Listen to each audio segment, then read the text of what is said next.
তোমরা অনেকে আমার কাছে জানতে চেয়েছ কখন রেওয়া মিলের মধ্যে সমাপনী মজুদ পণ্য আসবে, কখন আসবে না। তাদের জন্য আমি বলবো কোন সময়ে সমাপনী মজুদ পণ্য রেওয়া মিলে আসে, কোন সময়ে আসে না, কোন সময়ে প্রারম্ভিক মজুদ পণ্য রেওয়া মিলে আসে, কোন সময়ে আসে না।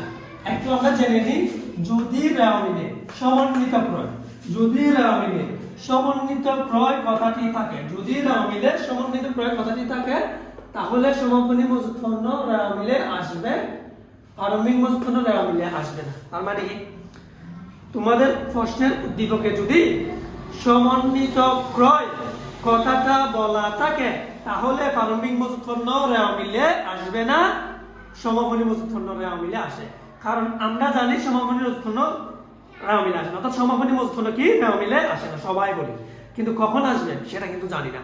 অবশ্যই প্রশ্নটা তোমরা ভালো করে পড়বা, উদ্দীপকটা।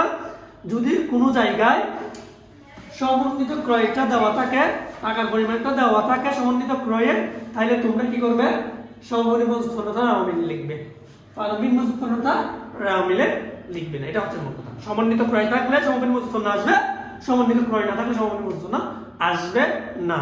এটা আসলে তোমরা বুঝতে পেরেছ। আজকের পর তোমাদের আর কোনো কনফিউশন থাকার কোনো কথা না।